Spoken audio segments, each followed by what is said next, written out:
In today's video, we have two remarkable anecdotes about Padre Pio's miraculous bilocations, through which he brought healing to a young girl and a little baby. Stay tuned. Welcome back to our YouTube channel following Padre Pio. If you're new to our channel, Padre Pio was a Capuchin friar, mystic, and miracle worker whose intercession is still very powerful and active today.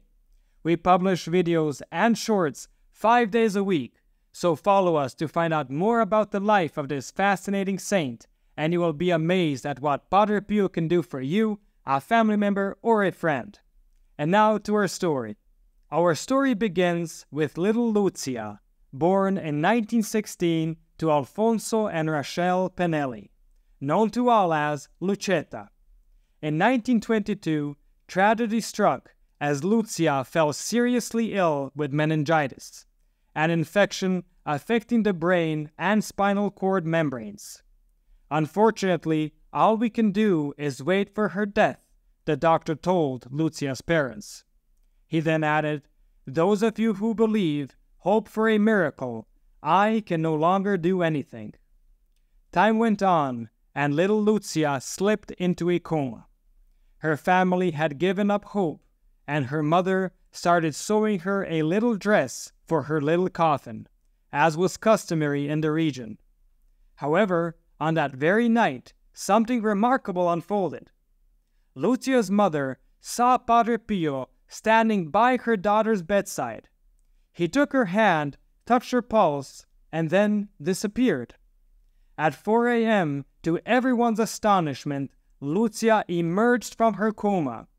Her father ran to the convent to thank Padre Pio. Upon their meeting, Padre Pio responded, "Let's go to the church to thank the Madonna." Once Lucia had fully recovered, her parents brought her to the convent to meet Padre Pio. Upon seeing her, Padre Pio joyfully exclaimed, "Here's the resurrected dead." After warm greetings, he turned to Lucia and said, "Dear Lucietta, do you know why you're not dead? Because the carpenter didn't have time to measure your coffin. Our Lady came first."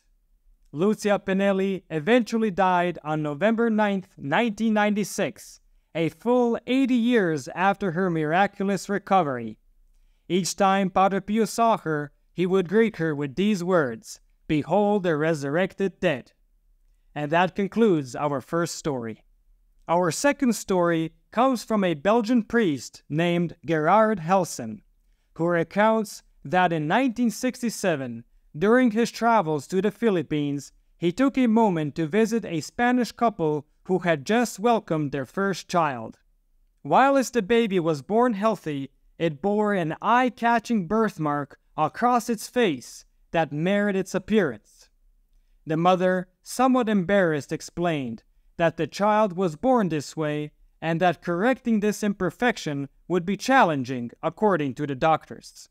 When it was time to bid farewell, the mother asked Father Helsen if he had heard of Padre Pio from Italy, who was said to be a miracle worker.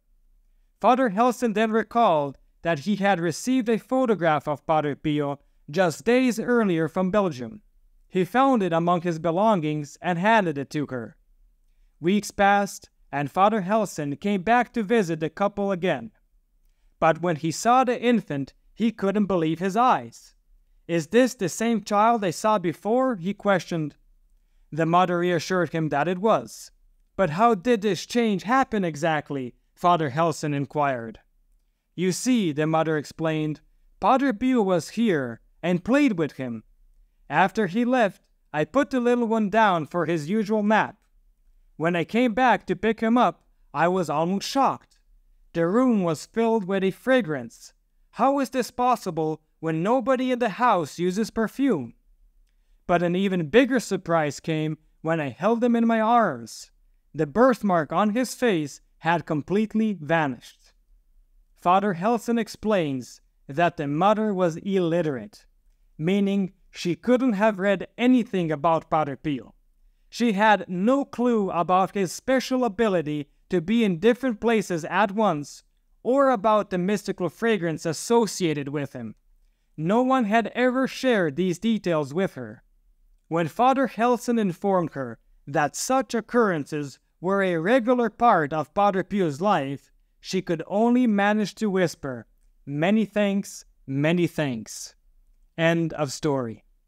Indeed, many thanks to Padre Pio, and also to Our Lady, to whom Padre Pio credited these amazing miracles. May these stories remind us to always be grateful for the many graces we receive in our lives, the ones we are aware of and the ones we are not. Padre Pio, pray for us. Our Lady, pray for us. Thank you for listening. Please do share this video to help our channel grow. And please give our channel a boost by continuing to watch another video. This will help with the YouTube algorithm. I have recommended some videos especially chosen for you on the end screen. Or just click on one of the links in the description below for a full selection of great Padre Pio stories or our playlist Padre Pio Thoughts for the Day. And don't forget to enroll your Mass intentions for next Friday's Padre Pio Holy Mass. You will find the link in the description below. And stay tuned for the next video on the life of Padre Pio.